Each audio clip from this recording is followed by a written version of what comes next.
Afternoon, everybody. Can you hear me? Please, if you can hear me, raise your hand if yes.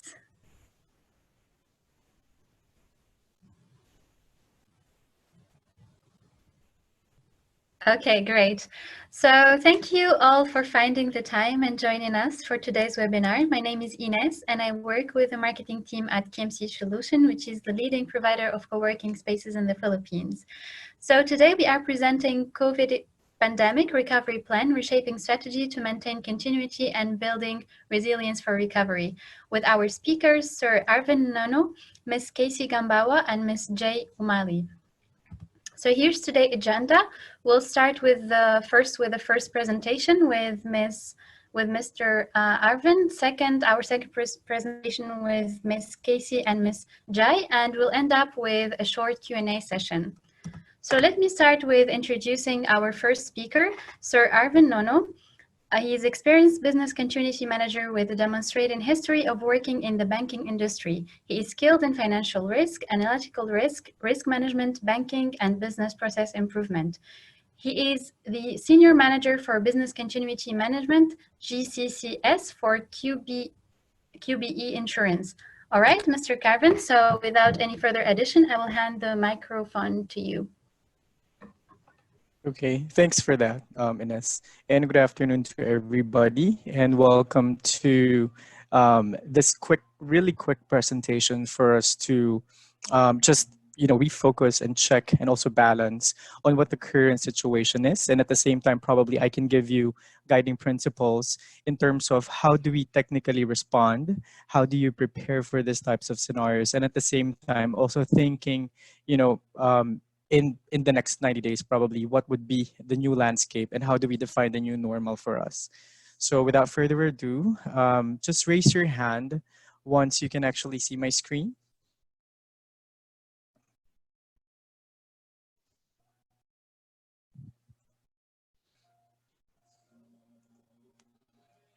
Okay.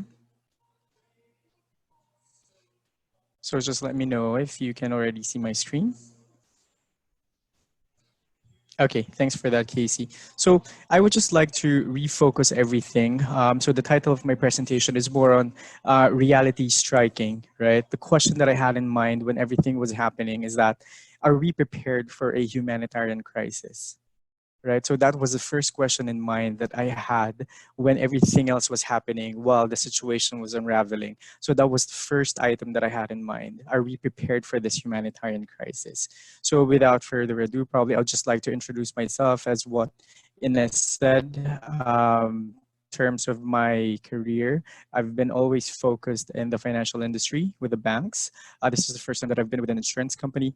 And in terms of my expertise, I usually follow the ISO standard in implementing the framework and the governance for the organizations I've been with. In terms of community of practice, I'm currently the chairman for GICC, or the Global In-House Center Council. I'm also a member of BCMAP and also ISOG and IBPAP. So without further ado, probably I just want to get everybody in the same mindset that I currently have right now. So what do we do if an extended outage scenario beyond 30 days happens with our businesses, right? So the two main scenarios that can actually give that extended outage to your company would be either a pandemic or a big one, right? So how do we characterize an extended outage scenario beyond 30 days? So I've listed down probably 8 major trigger points that would give you that extended outage scenario. So the first one is an extended period of inability to access the primary office or your sites to operate. Second would be the reduced staffing capacity to yield acceptable productivity. Third would be customers are unable to reach the service provider. That would be any of you in this call. Third would be the ineffective connectivity and inability to exercise oversight by the leaders. Fifth would be the government failure to respond to the crisis or the situation. Sixth would be healthcare services are overwhelmed with a number of cases. Rather, it's going to be in a form of fatality or sickness number. Seventh would be material utility failure across the Philippines or Manila. So like power, internet outages, or water. 8 would be major social civil unrest. right? Okay, so putting that in mind, right, majority of those uh, eight ingredients would give you an extended outage. So right now, let's focus more probably on the current situation that we're facing, which is the pandemic scenario. So I've actually based my presentation based from the survey questionnaire that was sent out by KMC. So what I did was I actually faceted, the approach and understanding. How do you prepare during the pre-impact, during the impact phase, and how about the post-impact phase of the current situation? So for me, this is more than just a business crisis. As what I've told you earlier, this is more of a humanitarian crisis that impacts majority of our people. So let's focus first on the pre-impact. So what are the things that you can prepare in order for you to have a good framework, have a good flow of information, have that cadence in your business? So how do you prepare focuses more on having BCMS or your business continuity management system. You need to have a good policy in place for you to ensure that the procedures that you're implementing down to a business unit level is there. You also need to have minimum standards and principles to follow as an organization. So that would technically prepare you for anything or any scenario that might come along the way, right? So what are the major elements when you say that you have a good business continuity management system? So your major elements would comprise of three pillars. So those three pillars talks about your business continuity plan, it talks about your disaster recovery plan, and your crisis management. So probably just to give you in passing what the components are for you to have those pillars. First, for the business continuity plan, you need to have a robust business impact analysis. So you need to be able to understand what's critical to your business operations. You also need to have a strategy and business plan in place. Part of the life cycle is for you to ensure that there's testing happening in your strategies to revisit which is working and which is not working. Lastly, there has to be governance and oversight. So that is your first pillar. Your second pillar is your disaster recovery plan, which covers for your IT redundancy and also your cyber response plan, which is technically talking about the cyber risks that we currently have in the operating environment. And then lastly, when we talk about crisis management, this is where the executives come in and also the response team come in. So we normally talk about crisis communication, which is very much important for us to communicate not only to our people, but also to our stakeholders, either onshore or locally. We also talk about the earthquake response plan, the pandemic response plan, volcanic response plan, civil unrest, and typhoon response plan. So technically your crisis management is the way that you address those risks that I've mentioned below, right? So once you understand the major elements, now what are the triggers for you to activate those pillars? So first would be a local or a global event that might cover any of those scenarios. Second would be significant impact on supply chain, which is currently happening now in the Philippines. Or third, any humanitarian risk tied up with political complexity and implementation, right? So the work from home, the quarantine, all funnels through those triggers. All right, so probably questions at the last part of the presentation will be covered. Now, second would be, we need to understand during an impact phase, right? What are the things that we need to focus on? So based from that, I've actually created three different aspects, right? So the first one would be, how do we respond, right? How do we respond as an organization or as a crisis management team? First off would be, my tip to you is for you to have a facts-driven decision making.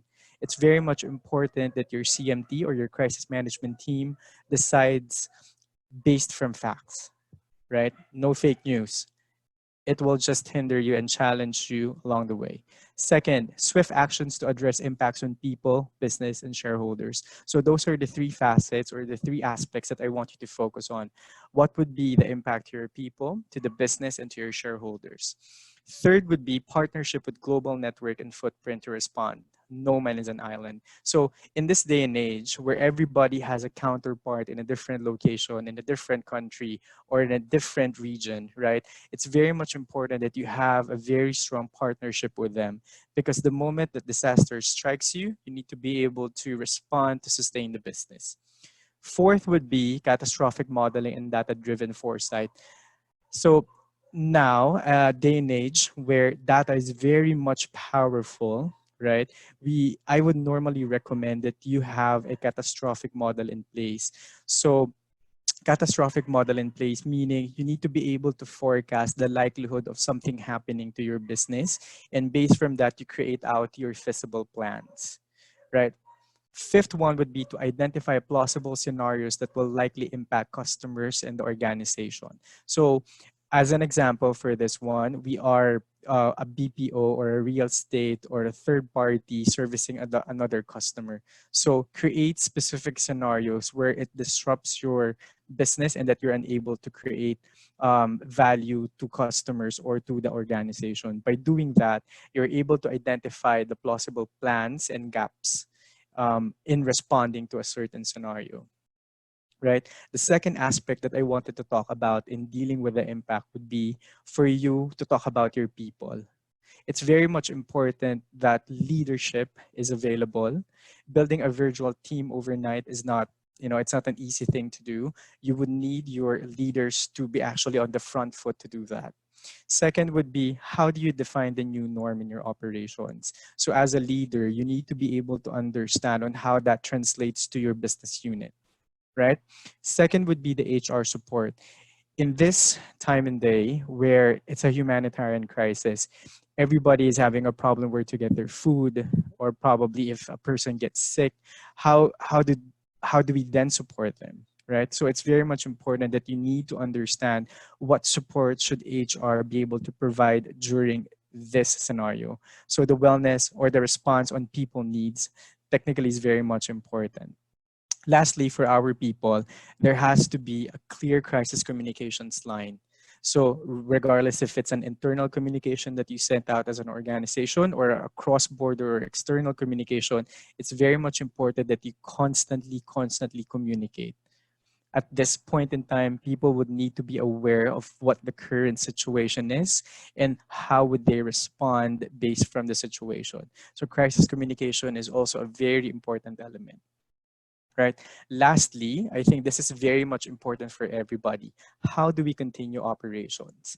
So that's a very big question, right? How do we continue operations in this current scenario that we're facing? So based from that question, I've actually derived 5 steps. So the first one is you need to have a pre-identified critical processes that you need to sustain as a business. You need to do that by applying the pre-impact principle, wherein you have your policy and your standards in place. Second would be to enable the people to support the strategy. If the strategy is to work from home, you need to have those working groups that would help enable your business to be able to work from home. Third would be assess impact on capacity and productivity, right? You need to understand what the gaps are, and for you to be able to create plans and mitigation under that. So you need to understand what the impact of the current work from home environment and your current capacity to the output of productivity. Of course, you need to compute your throughput as well. So second would be pull levers that will diversify concentration of processes. So as an application for that, some businesses would tend to let go of specific non-critical tasks that they do on a day-to-day basis to focus more on the critical ones so that they produce productivity. So each of the bullets are actually intertwined. So the last 2 parts are very much important as well in continuing your operations.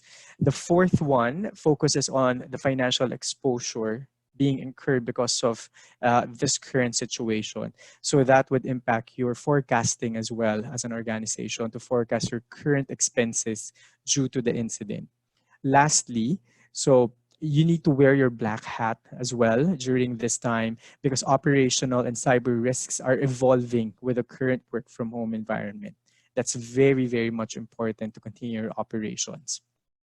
And then lastly, I would like to cover off how do we then move forward after the situation mellows down. So I usually call it as a pandemic curve because definitely it will die down, right? We just don't know now how soon it will happen, but definitely there's a pandemic curve that will happen. All pandemics have a curve. We just don't know now at this day and age on how soon can we actually pull down that curve.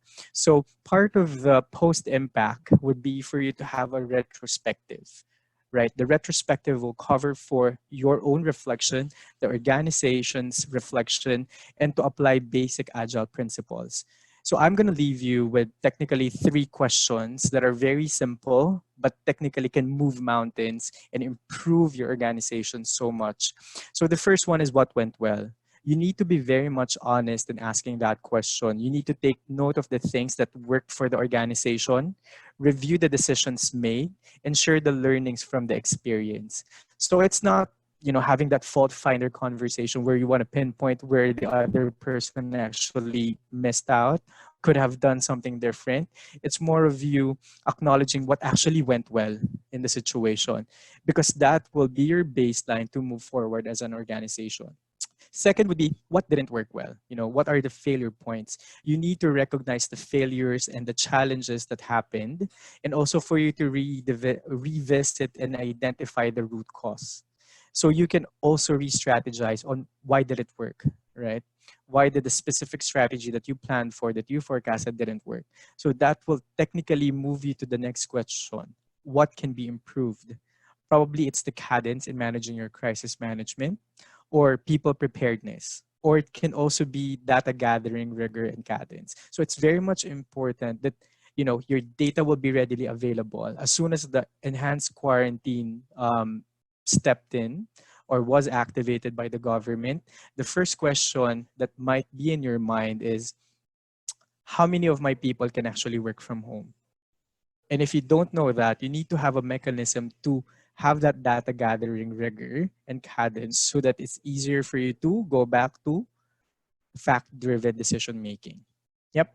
And then lastly, I'm going to leave you with defining the new normal moving forward. So you need to define how we will operate based from the learnings that we've got. So I don't know if some organizations will basically exercise working from home, or probably having that specific critical percentage working from home on a daily basis. I don't know, right? It's a question that I cannot answer at this point. Second would be review all strategic and operations BC plan to cater for an extended outage scenario. So I believe right now we are not prepared as a country to have greater than 30 days of a business disruption, right? I haven't seen this coming. I didn't know that it will happen. And now that it's happening, technically, I will consider it moving forward in creating strategic and operational plans for the organizations. And then lastly would be flexible work arrangements. This will technically reshape the organization's ability to respond swiftly in any BCP scenario, right? So I will end my presentation there and hand it over to Casey. Thank you so much, Sir Arvin. I hope everyone enjoyed the presentation as much as I did. So before we move to our second presentation, I would like to introduce our second speakers. So we have our first speaker, Ms. Casey Gambawa. She's an experienced sales leader with a demonstrated history of working in office fit out, design and build and plug and play office industry. She has strong sales skills with a BA mass communications focused in mass communications media studies from St. Paul University in Quezon City. She's also skilled in management, broadcasting, script writing, events, and television production. As for our second speaker, Ms. Jay Umali, she's an experienced business development manager with a demonstrated history of working in the outsourcing offshoring industry, skilled in customer relationship management, account management, project management, business development, and Microsoft Office. Strong business development professional with a Bachelor of Arts focused in radio and television, broadcasting, technology, journalism. So without any further addition, I will kick things off by giving the microphone to our second speakers.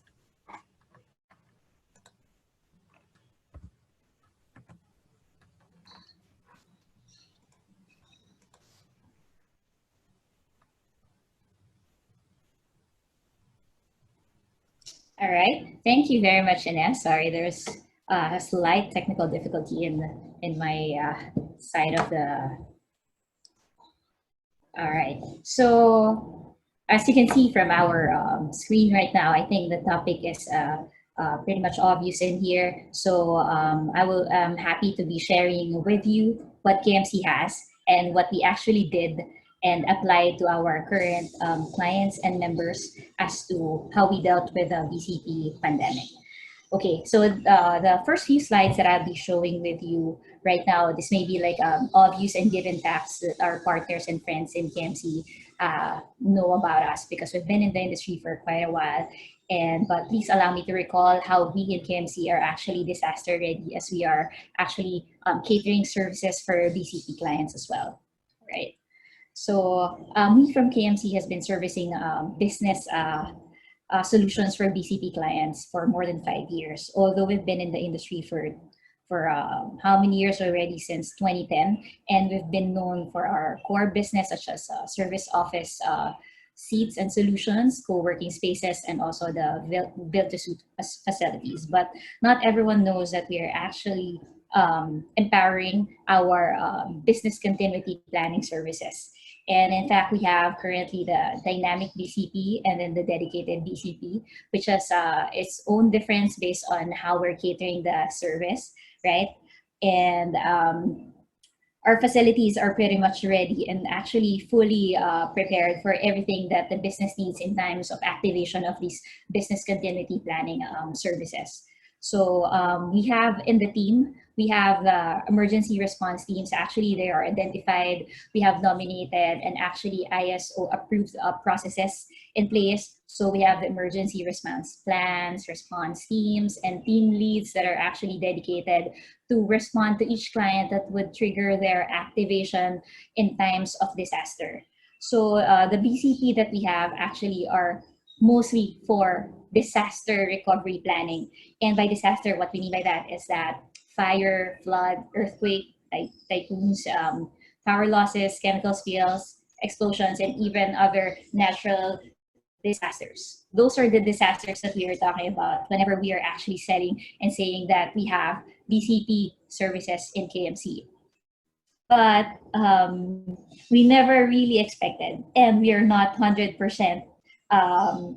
pandemic ready, to be honest. So actually, Arvin, our first speaker, is one of our clients in QBE. Although I'm not gonna detail on how we actually cater the business or the BCP service to them, but then again, he knows for a fact that when we refer to BCP, we're just basically referring to these kinds of disaster.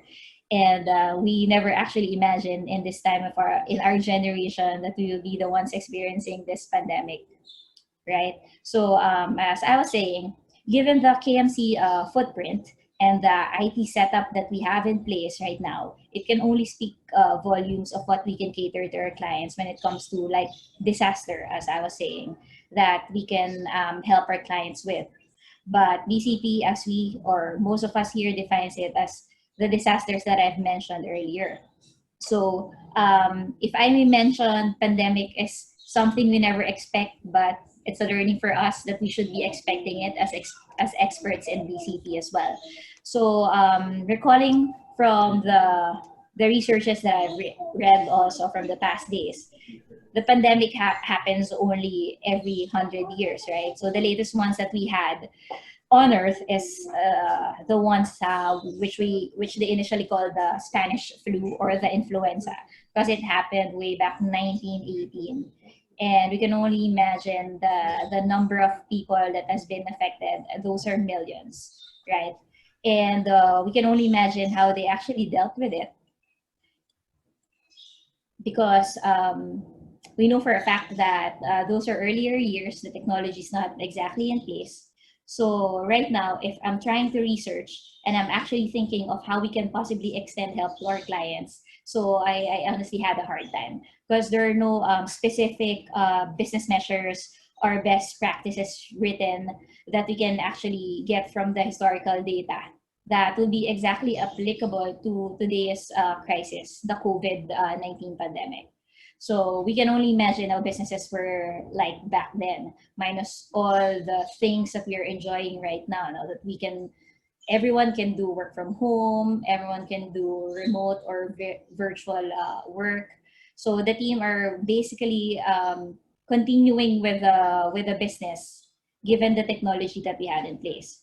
So it's not exactly comparable, if I may say, the pandemic that had happened from 100 years back or 104 years back. And so it's quite an experiment for us to be thinking of how to actually mitigate the current crisis. So every day there's like new things that we learn from the news. Like actually those are more of bad news. Additional people being contaminated by the virus, and actually this other part is that there are a lot of deaths being shown in the TV, not only in the Philippines but worldwide, right? So what we're saying here, I'm sorry, I think my visuals are kind of delayed. So there. So we were saying that we are kind of racing against time and safety because every day there are progression. So the timeline here shown in my deck. Um, so if we can backtrack how it all started. I think first few days of January, everyone was just like watching over the news what's happening in Wuhan, in China. And we were just feeling sorry about them. Perhaps we're praying for them. But later did we know that come January 30, we already had the first confirmed COVID infection here in the Philippines.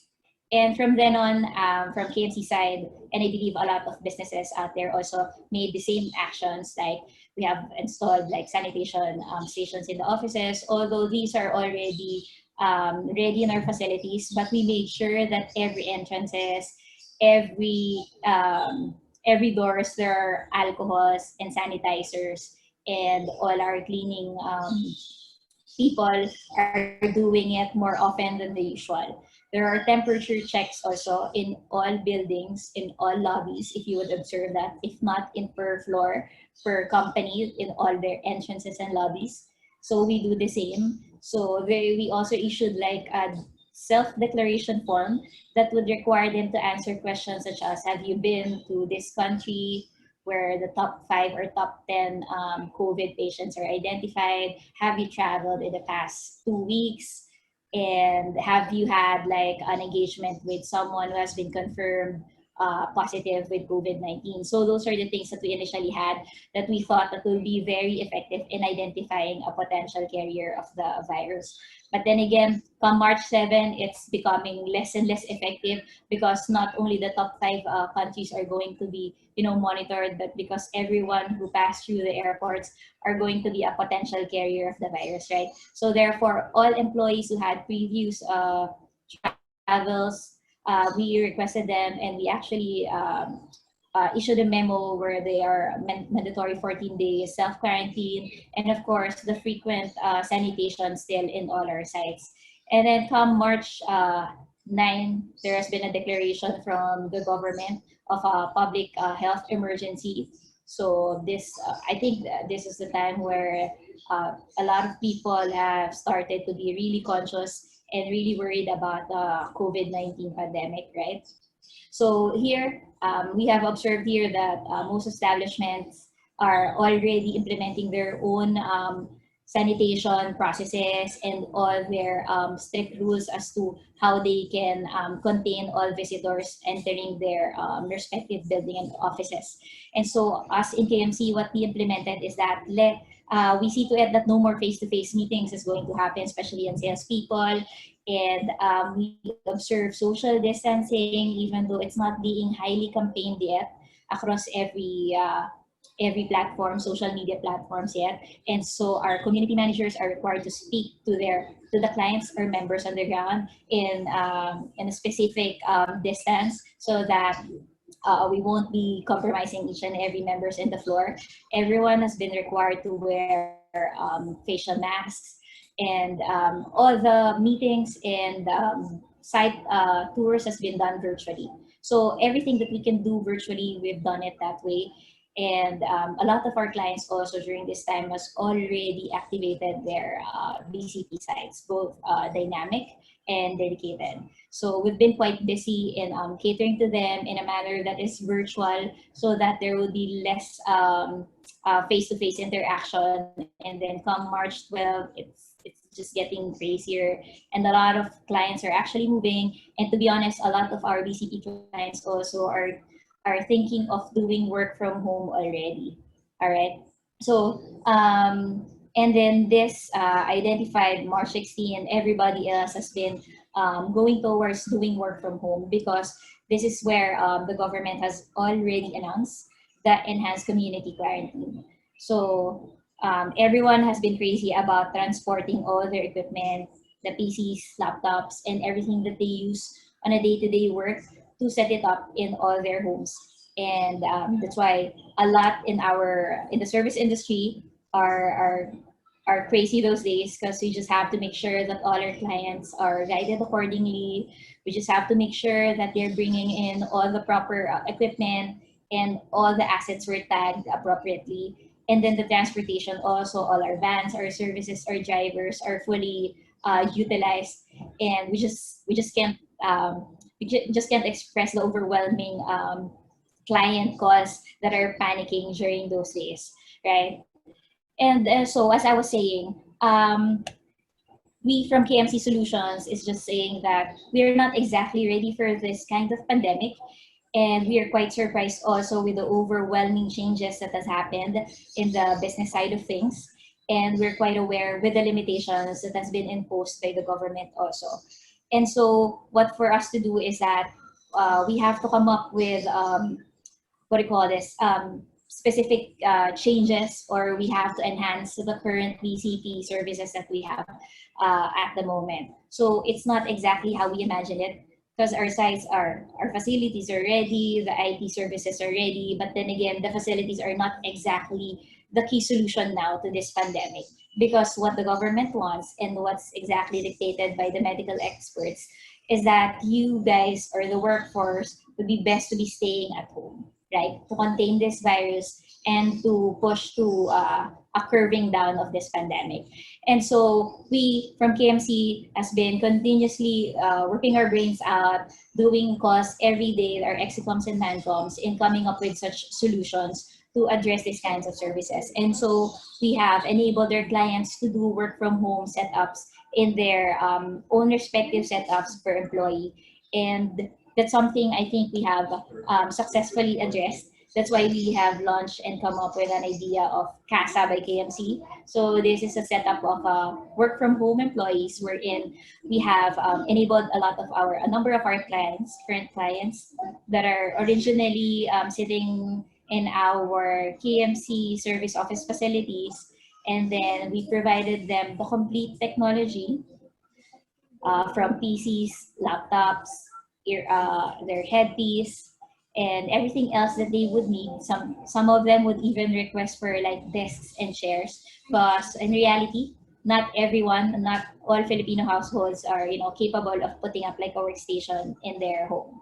Like for the likes of me, I'm working now on my dining table, and so I think KMC has been flexible enough in catering to that kind of need. Although this is not initially in our decks, if you can remember, we're not selling this kind of solution. But then again, I think it's being flexible in times of need, to be able to still continue to service our currently signed up clients. And so we also delivered. So we took care of the other logistics as well in delivering these equipment to the residents of each and every employee. So it has been successfully done, and right now we're actually extending help in terms of their IT connectivity, because to be honest, not every Filipino household also would have their own Wi-Fi connection. Some of them would just use their phones and use their 3G services to connect to emails if they would need to work from home, right? So those are the things that we have considered.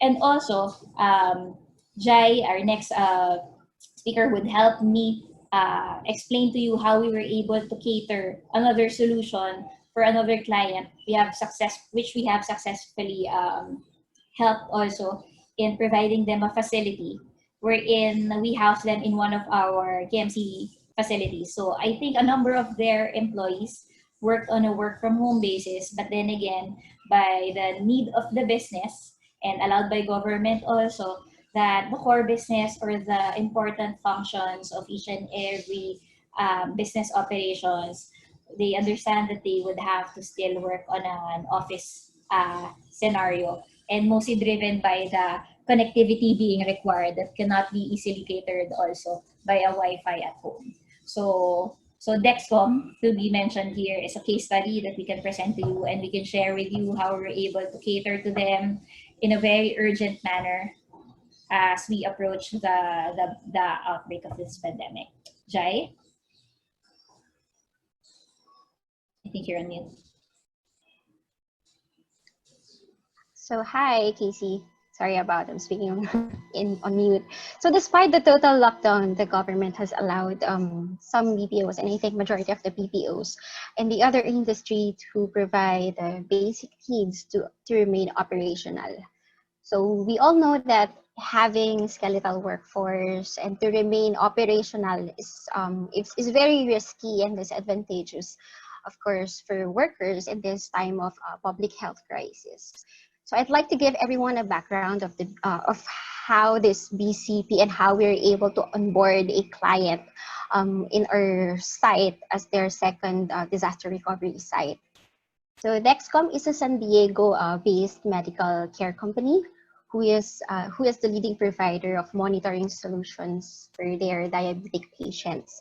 So around the world, I think they have a presence in over 50 countries. Dexcom Manila team services they service their global operations, and they are an integral part of the global Dexcom team. So basically, they need to ensure that the rest of the global team are online to continue to support their patients while protecting their staff. So anticipating a potential lockdown of their current site, Dexcom immediately contacted contacted us, and required an emergency plug-and-play private office to serve as their secondary site. This is in our Alabang office. We have in One Griffinstone, the building there. And this is also in parallel to ensure the safety of their employees while continuing to serve the company's patients. So this site should be accessible to the client and should be ready for 24/7 operations. So that's the initial dialogue with us. And of course, the provision to host on an on-site server in a data center. So normally, on an ideal scenario, it would really take us at least 2 weeks, 7 to 10 days to set up everything, such as the ID testing and commissioning, making sure that the site is ready, the PESA, such as farming in and farming out of PCs. We're able to do those kind of testing and have shortened all of the service level agreement and the turnaround time in order to onboard the client. So we did everything that we can do, admin legworks, anything to make their production up and running as soon as possible. The major challenge, though, was overcoming the restrictions or the checkpoints in almost all cities, because when we received the government's mandate to have the lockdown here in NCR, we are limited then of the movement of traffic and people, except for the essentials like the food and medical care, and that is if, that one hurdled us from transporting our logistics, our people to one site to another. So us here in KMC provided the disaster recovery site as a secondary site to operate in One Griffinstone workplace in Alabang. We have an on-site support there in a customer success team that does the support and provide anything that the client would need. So having said all of this, we encountered challenges, of course. Just to imagine operating with so much limitations with our suppliers, manpowers, lean staffing, sick employees.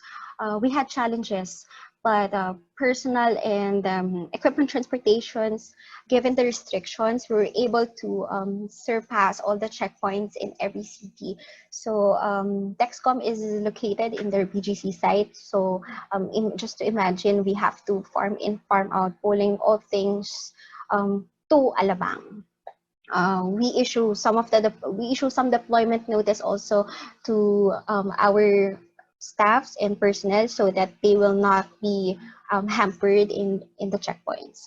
So we have limited access to transportation because of the social distancing, and it costs us a lot of public transportation. So our drivers, um, even if it takes to fetch all of our employees and staff to their home to Alabang side, we did it even in the wee hours, just to make sure that we have the support on the ground. And we also have limitations on the purchasing of utilities, such as supplies, facility resources, due to the closure of establishments. Yes. And Jai, I think it's worth highlighting also the adjustments that we have done in the facilities set up for them, since there's a mandate Yep. from DOH that Yep. there should be like at least 2-meter distance from each and every employee Yeah, that's that's working right. in the office. Yep. And we already installed the dividers, the higher divider kind. So this is different from the usual that we have, just so we can put some dividers on their desk higher, that they can be more covered than usual. So Yeah. those are the things that we try to actually address, aside from the fact that they also utilize all our what do you call this, sleeping quarters, because those are the things that are worth highlighting also, that we have ready in our sites. We have shower rooms that are being utilized by our clients. So there are a number of clients that also camped out in our sites in the first few days of the news of the COVID. So That's right. I think that has been helpful as well. And our nurses on the ground, we have their receptionists. So those guys have been really helpful in identifying potential threats, if there will be potential carriers on our floor. So they have been really Right. strict in implementing all the rules that we have put on the ground since COVID started. That's right. So literally, we moved mountain and went as far as we can do, just to deliver. And it's a collective effort from everyone, from our management support, to make sure all will be fast track, facilities team, IT team, or utilities on the ground. Our drivers, it's really a collective effort from everyone. So we had the hashtag whatever it takes just to launch for the client, and they really launched last March 23. They started to launch their second site, and the agents are taking calls there into production environment. Yes. Of course, we believe that no workers deserves to be exposed. That's why we're strictly following the safety measures from the DOH, which is social distancing. So they're up to date. Yes. We're still supporting clients on a day-to-day operations with a fully dedicated team, virtual and on site, and always ready to respond and fulfill clients' requests and needs. Yeah, that's a beauty also of doing things virtually, right? So we can provide them like access on a virtual manner, right? So there just have to be like an IT guy on the other end of the phone that would assist them whatever they need, if they would need access in our server or in the facilities itself, because our facility is fully powered with biometrics. So that's the beauty of it. So we can fully follow with the mandate of the government to do only on a skeletal workforce. So that's what we're doing right now. There's only one technician and one IT on the floor that's catering for the needs of all these clients on the ground right now. And they're currently working on 2-seat apart, actually, environment. Great. So they're more than Very more than the certified. required. All More than right. the required So social distancing. So with that, so we have shared with you how we're able to cater the needs for a work from home setup and also for a setup in an actual facility in our current facility, right? So for us, there are a lot of learnings because it has evolved for us. The BCP service has truly evolved from being just a disaster recovery plan kind of service to really something that would address the pandemic need. So key learnings for us is that pandemic is not just a nightmare. It is indeed a crisis that can happen anytime. So it's inevitable. It's just that it happens every 100 years or so. And so we have to be ready also, and we have to put it in consideration when we are doing our BCP planning. So the same thing, the same message that we want to put across all the audience and participants that we have in this webinar. So this is perhaps something that we should be anticipating, not anytime soon, but right now, the first and foremost thing that we need to do is to know how to address it and how to be careful and how to protect our employees. And also, we have to make it clear that we don't want to do BAU or business as usual. So we have to resort to a BAS. So this is a new term for us also, business as survival. For us now, our number one aim is to keep the business going, not 100%, but on a skeletal workforce, just to make sure that things are still moving. We still keep the business alive and going, so we can use business as survival or BAS. So that's how we're using it internally already. And more than the physical facility and then the complete IT setup and preparedness, it is also a must to create a culture of flexibility and resiliency amongst our team.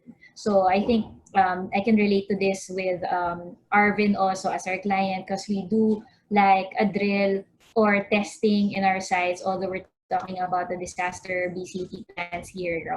But it is good that we do such drills so that we can practice our team that things can possibly happen and that there would be some muscle memory with them so that they would know how to do and also identify how to rotate the roles of the team and identify who has the strength on which and what, so that we know also who to assign when there's an order for a skeletal force work setup, so that things will be easier moving forward. So I think anticipation is the key as well. And now we're learning a lot from what we are dealing with right now. And so, yeah, I think on pandemic outbreaks, the focus is survival and employees' overall health, because that's number one key right now. So aside from protecting the business and how we are earning in that business, first and foremost is that protecting the employees that's keeping the business up and moving. And so we would identify also the core business operations that we would have to keep alive and that we know how to manage them moving forward. So I think that's a key learning for every one of us. We cannot say that we are experts here on the pandemic side of the business, but yeah, it's a very good learning experience. It's not easy, but I think as for with what's in the news and the studies that's going around, I think we're still doing well. And I think the government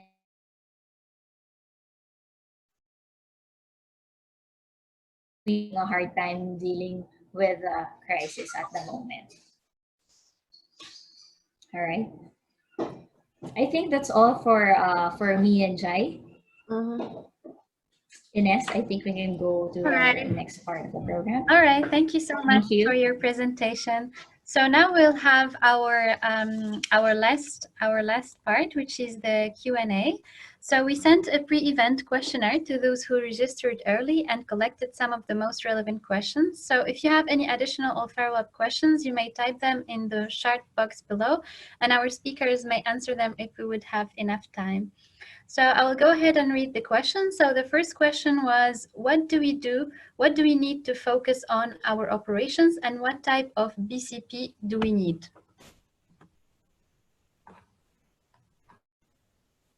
Okay, should I answer that, Casey? Okay, so I guess we go back to the pre-impact phase that I've discussed earlier. So for you to be able to understand what your focus area would be, you need to understand what is critical to the business, what would have financial implication or customer impact or regulatory impact to your processes, for you to be able to understand what's the actual focus of your operations. So you just need to go back to basics, identify what's critical for the business. If you're a bank, definitely you have to identify what's critical for your for the bank. If you are, let's say, a logistics company, you need to understand what's critical for you and then start from there. Just go back to the basics. Yep. All right, thank you. So we'll move on to the second question. How long will this last, and if we can sustain it? Okay. So I guess that question is for me again. Okay. So for that, how long will it last? That's a very good question, given that, for me, based from the studies that I've read and based from what's currently happening, a pandemic can last depending on how the response of the countries or the government. So, in any risk, there's always control, there's always mitigation for you to stop the risk from happening. So probably if we are to compare the way that it's been dealt with in the past, the last pandemic, I believe, was the one that Casey mentioned, where technology wasn't there yet, and it lasted for several months, even years, right? But for this one, right, for this one, I believe with the advancement of technology and with the amount of work that's being done across the globe, one study that I've read, specifically to the Philippines, given we're a third world country, there might be a possibility, but don't quote me on this, there might be a possibility of having this situation to measure the curve. So I'm not sure if you've heard of the pandemic curve, but if you have time, just read through an article that talks about the pandemic curve. Probably there might be it might be extended up until May or June, roughly. We don't know how well the controls in place will mitigate the current situation.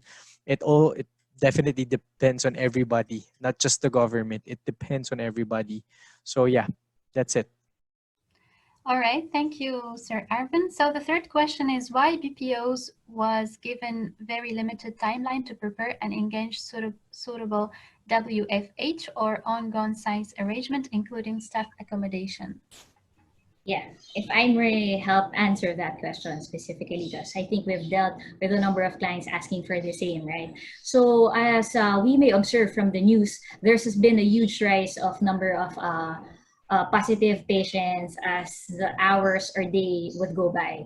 And so it's critical for the government to actually release a memo that says, okay, we'll allow you, I think that this was back in March 16 or 17 when they said, okay, we'll allow you until March 20 to actually move your staff and set them up on a work from home setup and, settle them somewhere, put them in some hotels if you want to make them report to your respective offices. And so I believe this rule has been created for us to act rapidly on putting everything on the lockdown, because the idea is to make things shorter and to control, to make it a flat curve or a flat line, and won't make it like a bigger what do you call this problem that is already right now. So I think it's more of chasing time and the people that is being victimized by this COVID-19 virus. So I think it's just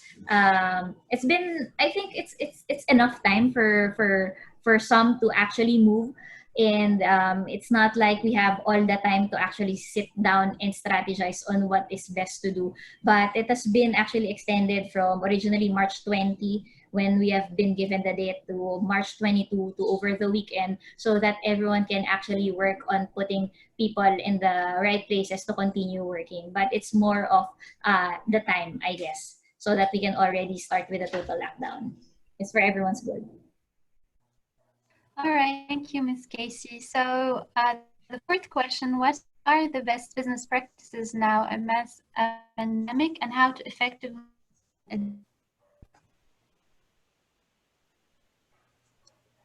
Okay, Sorry, I I can think share. Ines was Sure. Was cut off. Yeah. What was the question again? Sorry.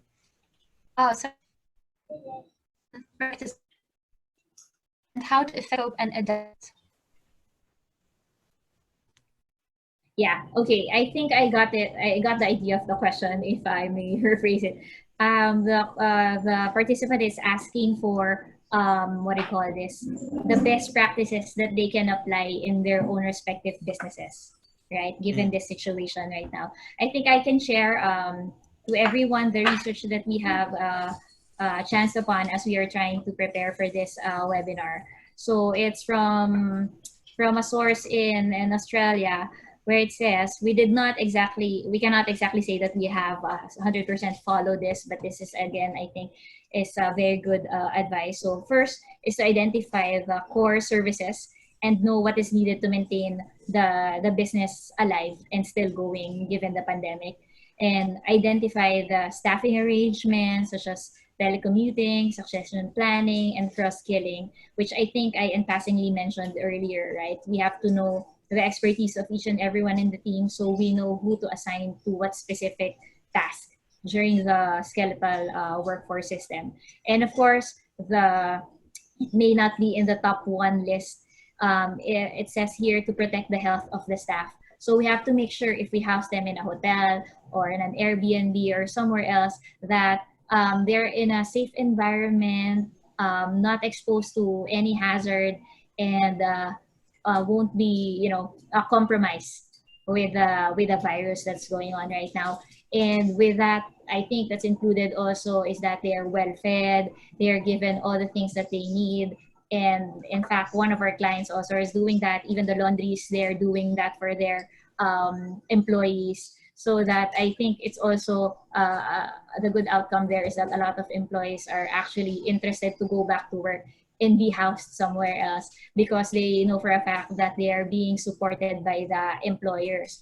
They have good food, they have good accommodation. In fact, the laundries, the vitamins are all being supplied to them, right?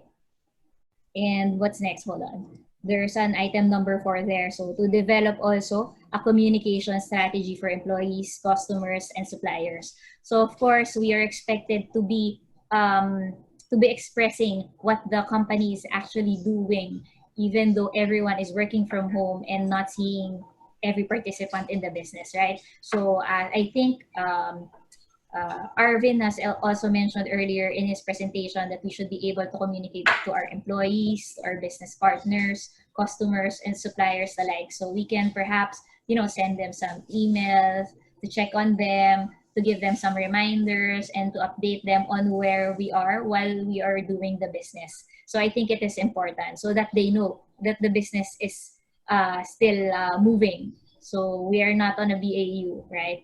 So also, the fifth one would be for us as business stakeholders to consider financial implications. So we have to check and be aware of our cash flows, cost increases, and insurances of our employees.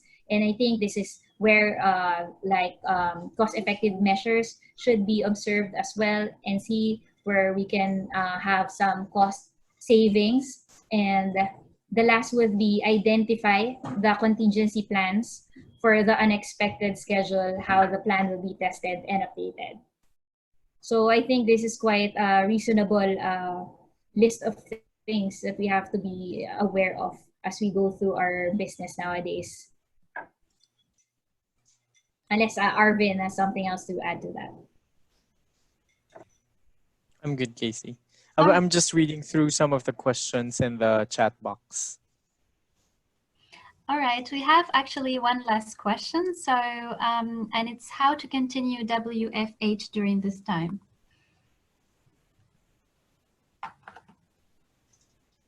How do we continue? Okay, so that's quite a vague question, but probably how do we continue or how do we enable? So there are two facets in that. So first would be enabling your employees to be able to work from home. I think that's a priority. Second would be how do you sustain work from home when it impacts your productivity because of your current capacity and your current constraints because of the new working environment for your employees. So probably to answer that quickly, first would be you need to understand the current capability of your employees. So do a quick sweep, understand who currently doesn't have an internet, who currently doesn't have a laptop, who currently doesn't have good connectivity. I think those are the important things for the enablement bit. Second, if we talk about productivity, probably you need to understand the levers that you need to pull for you to be able to still add value during this time and to still deliver what's critical for the business. So that's just my take on it.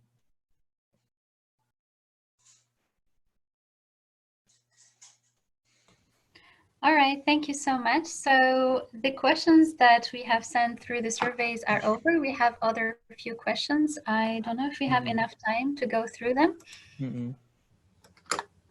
I can actually filter through some of the questions that I think adds value to the conversation. So the first one that was raised was about risk assessment. So that was raised by Richard Regalado. So there are different types of risks in a specific working environment. So the one that we've mentioned is about the reassessment of your operational and cyber risks given the work from home environment and scenario. Right, so that's the first one. He was referring to risk assessment at the earlier phase, and that I think about talks about your BAU risk. So that's the reason why I placed the risk assessment of the new environment in the impact phase, is because you haven't actually determined having a work from home 100% capability in your operations. Reason why it has to be reassessed. And the pre-impact phase, which he was highlighting, saying that risk assessment should be done during that, yes, but it's unprecedented that that you didn't know that this will actually happen. So I would highly recommend still that you have your reassessment phase. You put your black hat on again, reevaluate the situation, how we are operating as an organization during the impact period, because you cannot forecast 100% accuracy on your risk assessments or even in your modeling. So it's never going to be 100%, right? I would want to answer one more important question, I believe. So this question is, okay. So the question is, how can HR support under wellness can strengthen the need of their people? Any suggestions for wellness program? I think it's very much important, given that we tag this as a humanitarian crisis. You need to get back into that humanitarian routine as well. So, like myself and Casey and probably Jai, we actually prepared for this meeting. We got up in the morning. We even showered early in the morning. We wanted to make sure that we are well, presenting this webinar to everyone who's listening now, to influence them of what are we currently doing. So just as much as you can, you try to get back to what is normal to you, what is your current routine, so that wellness will come next, right? Okay, a lot of questions are coming in. So question from Donald Ubio, sorry, I don't know if I pronounced it correctly. Can you please emphasize or expound more about what you actually mean by business as survival? Casey, that's for you. All right. Yeah. So we cannot exactly say that this is business as usual. We usually use in the days back that, okay, we always say BAU, BAU. But then again, in reality, right now, we may say that we're aiming for BAU, but in reality, it's never a BAU because it's not business as usual. We're trying to do business to survive. So I think that's where that idea has been coined. So just for the aim now is to survive, because we know for a fact not all businesses will survive this pandemic, and we've been witnessing that. And we cannot enumerate the number of small businesses that's being affected right now. And so what we're trying to say is that, that's why we're having this kind of skeletal workforce on the ground, is because we don't want our economy to actually suffer. Because as Arvin has mentioned, the pandemic, this curve will be flattened in probably few more weeks, or if not months. We may not want it, but only time can tell how we can really recover from this. But then again, Right now, I think the drive is to keep the business alive and to survive this crisis. I think that's Mm-mm. the idea of the business as survival. So we just need to earn still. It may not be as good as how we Mm-mm. are earning from Mm-mm. back then when everything is Mm-mm. normal and in Mm-mm. order. So I think that's just the Agree. idea. Mm-mm. Sorry, I just wanted to probably answer two more questions from the chat group. So, the question was, how do we recover from the quarantine? Once the quarantine has been lifted, how do we go back to normal way of working with minimal impact? So we're humans, right? Everybody is designed to become socially adaptable, right? So try to put a bird in a cage, try to put a cat in a cage. There's this level of energy that's stored in you. So probably my recommendation for you or my suggestion is you recover from the quarantine. Always bear in mind or put in mind optimistically that there's an end to this. This will not be forever. Hopefully, we don't know how long it will last, but definitely it's not forever. So just try to look at the optimistic side of it. Once it ends, try to recover little by little by going back to the same old routine that you had, putting aside the fear, because I know fear and anxiety will be there. You don't know if the next person who coughs would actually have the old virus, as part of the pandemic scare. So I guess, one way of getting back to normalcy would be for you to just go back to your normal routine little by little. Don't expose yourself too much or drastically, try to adapt to it. Just try to make sure that you do it little by little. Little goes a long way, to be honest. Okay, and then there's this one more question. Okay, so it's quite technical, but probably I can share with you. Because the question was, how do you track employees' productivity who are working from home? What tools are you using? So each of the organizations, I would assume they have a tool in place to measure productivity, utilization, and stuff like that. Because those are basic items that you need to operate a business, right? Same way that we're doing it, probably across different organizations. What I would suggest is you use baseline data 6 months prior. So you have a good baseline of your current productivity. Create a model starting from the time that the enhanced community quarantine started.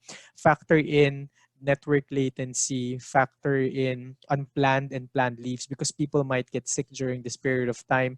You also need to factor in downtime, system downtime, because I know majority of you are either working through Citrix, VPN, or your own laptop. That's not even a company owned laptop. So the specs might be different. So I would suggest you leverage on that first 30 days data that you get starting from the time that the enhanced community quarantine happened.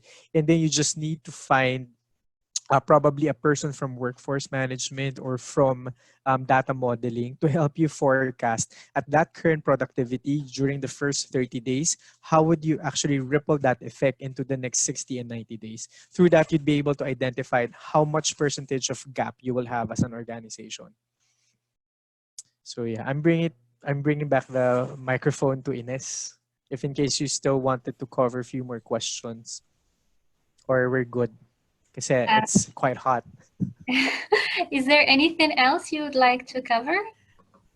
Um, well, for me, probably the reason why I said yes to this call is because I know that a lot of representatives from different organizations will be in this call. And probably my only ask from you guys is to ensure that you don't lose touch about people and about what we can do as a group, as a community of BPOs, shared services, manufacturing, real estate. We can do a lot as private organizations. And the only ask I have is for you to think about how you can actually help out in flattening the curve. It's either in a form of a donation, I don't know. It's either in a form of creating your CSR activity focus on this. I actually don't know. I'm gonna leave it up to you. But the only ask from me is for you to think about that and how we can contribute to stop this from extending. That's it for me, Ines. Thank you. All right, thank you. So, Ms. Casey and Ms. Jay, do you have anything else to add? Yes, I just want to thank you. I want to thank everyone for their time and efforts on tuning in in today's webinar. It's a lot of it's a lot of personal and knowledge sharing from Arvin and Casey and us, the rest of the team. So we just want to wish your safety, and please stay at home, and please tune in to our KMC activities. We offer a lot of mental webinars and even yoga sessions and Wellness, yoga virtual, sessions. virtual Yeah. workout that you can participate in the next days. Thank you. Yeah. Thank you. Yeah, same here. Thank you very much. And I encourage everyone to stay at home, manage your teams. If you can reach out as many people as you can, try to influence them, and let's join the campaign of the government and support them in all the initiatives that they're doing. It's for the good of everyone. And yes, that's correct. As we try to stay at home, let's try to finish every task that we have left. I'm sure everyone's been crazy busy before the pandemic happened. I think there's a chance for us to clean up our emails and do everything that we have not actually finished yet, and perhaps also participate in as much webinars as you can, because these are the learning processes wherein we adapt and learn to experiences, perhaps what we have shared with you. So let's keep learning, let's keep sharing, and if you can partner with our marketing team, they're very proactive in creating initiatives like this. So we'll be very happy to partner with you guys and share whatever we can in our industry. So feel free to reach out. So yeah, drop by our website and just drop some note in there, and then we'll be happy to reach out and come up with something for you. Especially nowadays, we're just in the comforts of our homes, and then might as well make it productive and come up with initiatives like this when we can help each and every one say what works best and what you think is gonna be working well also given our situation. I think that's all for us. You guys keep safe. Thank you. All right. Thank you so much. Thank you for your presentation. Thank you for those who attended. And this webinar will be available on our Facebook page, KMC Solutions, and our website, kmc.solutions, if you want to share it with your network or you want to watch it again. Yeah, I just wanted to say, just stay safe and sanitized. Oh, Thank yeah. you. Thank you, Moisture. everyone. Thank you. God bless. Take care. Bye-bye. Bye-bye. Bye.